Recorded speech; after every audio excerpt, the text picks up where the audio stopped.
Hey, darlings. So, I just tried to teach a class that nobody showed up to, so that means I get to video this for you, my friends. So, hi, I'm Tiff. Welcome to What's Tiff Up To Now? The class was going to teach, so I get to lecture you for a while, is all about Samhain, the history of Samhain, and how some of the things that we do to celebrate Halloween come from it. So let me start by explaining something. Move my notes.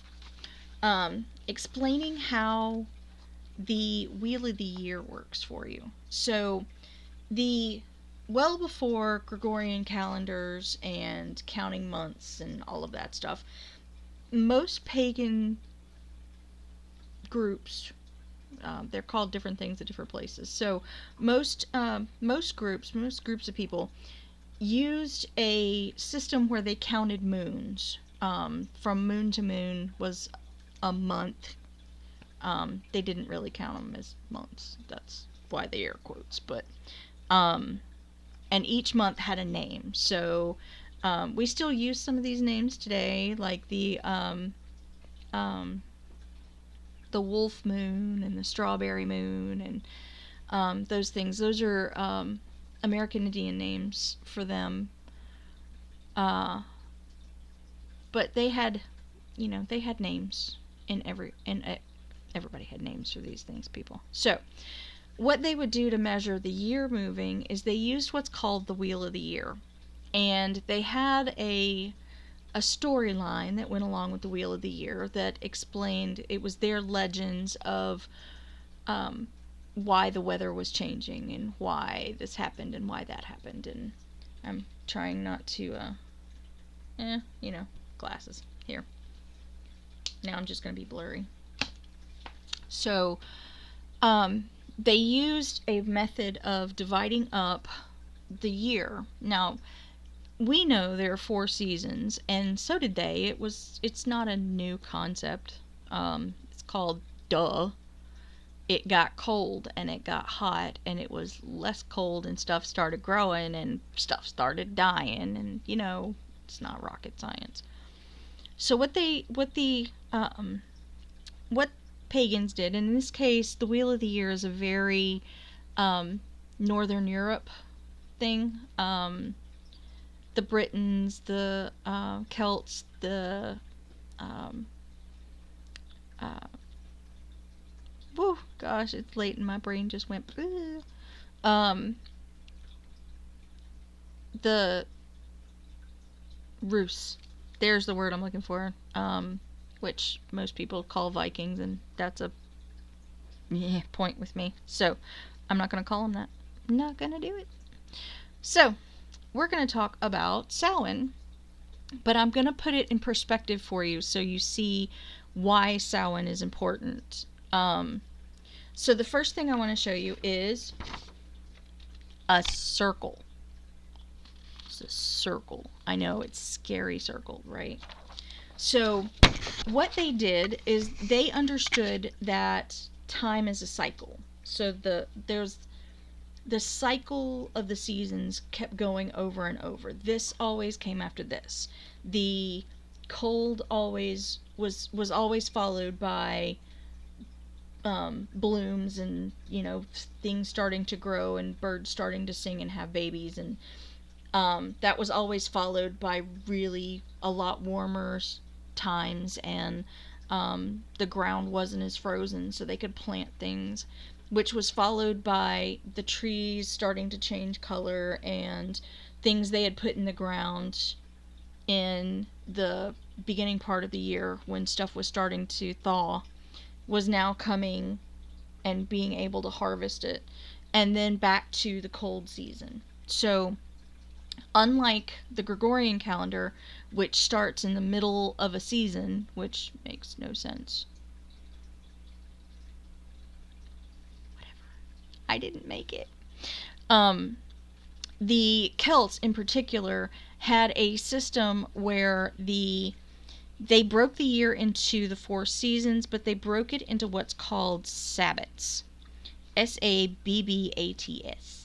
So they took the cycle and they made some landmark points to it. So here's one and here's one. I like to start with the solstices at the top and the bottom, just be me. I've seen them like this and like this. And I start with Yule at the north. Maybe it's that whole January thing. I don't know. But Yule at the north and why did my brain just go blank? Litha at the bottom. I've had some head trauma, y'all. Leave me alone. So we start with our wheel and we divide it in half. Now, they knew that there was one day where the sun was up longer than the moon was up. And they knew that there was one day that the sun wasn't up as long as the moon was. So they got the concept of a solstice without us having to call it a solstice.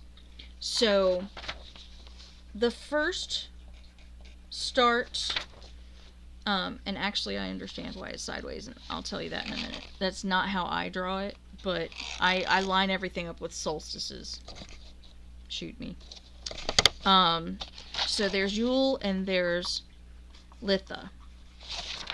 So Yule and Litha, right?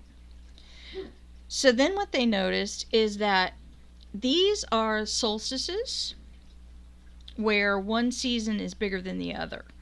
So just like the solstices, there are two places during the year where the daylight is the same as the nighttime, or the nighttime is the same as the daytime. It really just depends on how you look at it. And these are called equinoxes. Now, this is not rocket science. Lovey darlings. The word equi is it's in the word equal, which means the same as. So here's the little 4th grade teacher clicking in for you, just in case you missed 4th grade, to tell you that that prefix means equal. It means equal. So the equinoxes are set at Ostara. Put this over. I don't know why my brain was going to put it over there. I don't know. Ostara and Mabon. I'm probably not pronouncing that one correctly. So, solstice, solstice, equinox, equinox. Now, what they also noticed is that there is a midpoint between those two things. So, if you take the wheel and you fold it in half, and it's not equal because, you know, I'm human and I just scratched this out with a pencil and paper. So here we've got the year in two pieces, right? We've got Yule on this side, we've got Litha on this side. Well, then you take that one and you break those in half and you find the equinoxes. I like folding paper. You fold it in half, and then what you've got is the 4 Sabbats. So we've divided this into 4 sections. Now, it doesn't take a rocket science to figure out where these seasons go. This is winter. From Yule to Ostara is winter. From Ostara to Litha is spring. Litha to Mabon is fall. Mabon to Yule is... winter, spring, that's summer, head trauma, summer, and that's fall, right?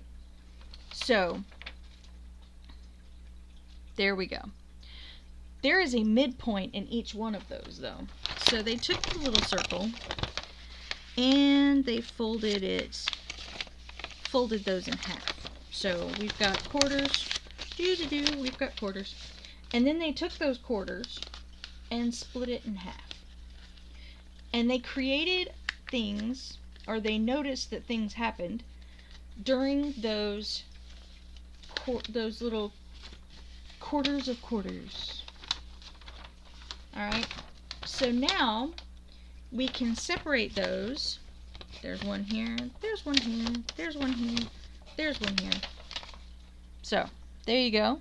We've got those separated out. Between Yule and Ostara comes Imbolc. Imbolc is also known as Candlemas. That's a more Christian thing. So yeah. Imbolc, when you think about Ostara, you probably think about Easter. Imbolc would be somewhere between, so think more like President's Day. Just being helpful. Alright, so between Ostara and Litha comes, I'm going to see if I can say this correctly, because, and I totally didn't spell it correctly. Someone in a group I was in is actually an Irish speaker, and corrected pronunciation of this today. This is Bealtaine. Americans who ruin everything by saying it wrong call it Beltane. It's not Beltane, it's Bealtaine. So here's Beltane, and I spelled it wrong. I'm American, but I'm doing better. So there you go, we have Beltane. Between Litha and Mabon is, this one goes by a couple of different names. You have Lunasadh, Assadh, or Lammas, Lamas. It really just depends on where you are as which one they go by.